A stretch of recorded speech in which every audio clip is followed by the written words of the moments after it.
जैसा आपने अभी कहा, सरकार झुकी नहीं है। सरकार देश के हित में, ये जो सीजेपी पार्टी है, ऐसा नहीं है। सरकार सीजे क्रांति सरकार लाई है और ये सीजेपी पार्टी का इसमें कोई रोल नहीं है। ये सारे जो हमारे देश में नेगेटिव लोग हैं, विधानसभा का चुनाव लड़ा था, पहले हमारी विधानसभा का नाम था हौस खास विधानसभा। नहीं, ये ठीक नहीं है। विपक्ष तो पहली बार, दुर्भाग्य हमारे देश का, ऐसा विपक्ष का नेता ऐसा नकारा व्यक्ति है। सब लोगों ने मिलकर के इंडी गठबंधन ने एक ऐसे व्यक्ति को विपक्ष का नेता बना दिया है।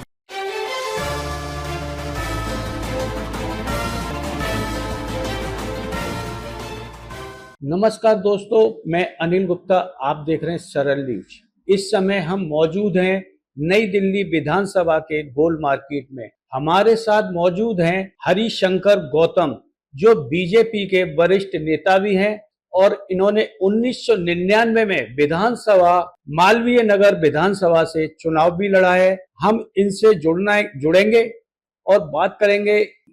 गौतम जी, आप अपना परिचय दें, आपका नाम? हरिशंकर गौतम, मैं पुराना संघ का स्वयंसेवक हूं और पिछले अनेकों वर्षों से संगठन से जुड़ा हुआ कार्यकर्ता हूं। 1999 में विधानसभा का चुनाव लड़ा था। पहले हमारी विधानसभा का नाम था हौस खास विधानसभा, जो कि वर्तमान में मालवीय नगर विधानसभा है। थोड़े से वोटों से रह गया था। गौतम जी, इस समय जिस तरीके से दिल्ली के अंदर नीट परीक्षा को लेकर काफी सीजेपी पार्टी द्वारा संघर्ष जंतर मंतर काफी समय से चला आ रहा है और इसमें पूरे देश के युवाओं ने बढ़ चढ़कर हिस्सा लिया और सरकार को झुकना पड़ा। इसको लेकर हमारा आपसे सवाल है, धर्मेंद्र प्रधान का इस्तीफा सरकार के लिए झटका है या सुधार करने का मौका? जैसा आपने अभी कहा, सरकार झुकी नहीं है। सरकार देश के हित में, ये जो सीजेपी पार्टी है, ये कोई नीट परीक्षा के लिए नहीं आई है। नीट परीक्षा तो सरकार ने बहुत कम समय में, 1 महीने के अंदर नीट परीक्षा को, जिसमें 15 लाख लोगों ने हिस्सा लिया सारे देश में, सरकार ने इस नीट परीक्षा को बहुत अच्छे ढंग से करवाया है। तो सरकार ने, सीजेपी का कोई रोल नहीं है इसमें। सरकार ने कि वातावरण खराब ना हो देश का। बहुत सारे लोग जो हमारे देश के षड्यंत्र में लगे हुए हैं, जिसमें हमारे कुछ अपने विपक्ष के लोग भी हैं, कुछ असामाजिक तत्व भी हैं, जो इस देश से बहुत ज्यादा नुकसान करना चाहते हैं। ऐसे लोगों का ये षड्यंत्र था, साजिश थी। भारत सरकार ने इस साजिश को बहुत कम समय में नाकाम किया है। गौतम जी, मेरा दूसरा सवाल आपसे है, सीजेपी डिजिटल क्रांति के रूप में आई और इतना बड़ा बदलाव कर गई, तो क्या सरकार डिजिटल के बदलाव को लेकर समझ नहीं पाई? ऐसा नहीं है। सरकार सीजे क्रांति सरकार लाई है और ये सीजेपी पार्टी का इसमें कोई रोल नहीं है। ये सारे जो हमारे देश में नेगेटिव लोग हैं, पर्दे के पीछे से स्टूडेंट्स को इस्तेमाल करके, स्टूडेंट्स का नाम आगे करके जो इन्होंने साजिश की है सारे देश के अंदर, एक बहुत बड़ा षड्यंत्र था, जो केंद्र सरकार ने उस षड्यंत्र को बहुत चंद दिनों में नाकाम कर दिया है।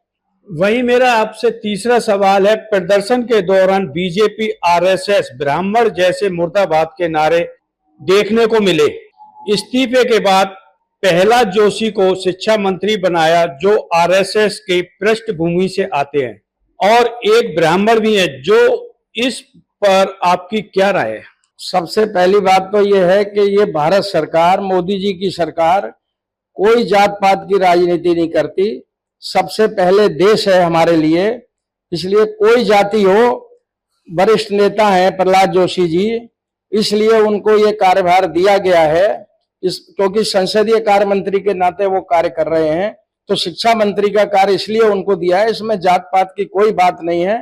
ये जो लोग यहाँ पर जंतर मंतर पर थे पिछले 15-20 दिन से, ये सारे देश के जितने अजरक तत्व हैं, नक्सल, अर्बन नक्सलाइट हैं, इन सब लोगों ने मिलकर के, क्योंकि 2027 में चुनाव है देश में कई विधानसभाओं के, 2029 में लोकसभा का चुनाव है, तो ये लोग देश का वातावरण खराब करने के लिए, जिसमें हमारे कई विपक्षी नेताओं की भी चाल है, वो इन लोगों को सह दे रहे हैं और इनके पर्दे के पीछे स्टूडेंट्स की आड़ में ये बहुत सारे लोग हैं जो आकर के दिल्ली का, देश का वातावरण खराब करने का षड्यंत्र रच रहे हैं। ऐसे लोगों को बेनकाब करना बहुत आवश्यक है। मैं भारत सरकार से इस विषय में मांग करूंगा कि ऐसे जो उग्रवादी टाइप के लोग हैं, जो पर्दे के पीछे से गेम खेल रहे हैं, ऐसे लोगों को सामने लाया जाए और उनका पर्दाफाश किया जाए।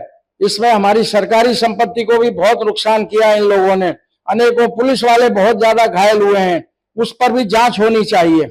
मेरा एक सवाल और है आपसे, जो काम विपक्ष को करना चाहिए था, सरकार से सवाल जवाब, वो उसमें असफल रहे, तभी युवाओं को कॉकरोच के रूप में जंतर मंतर पर आना पड़ा।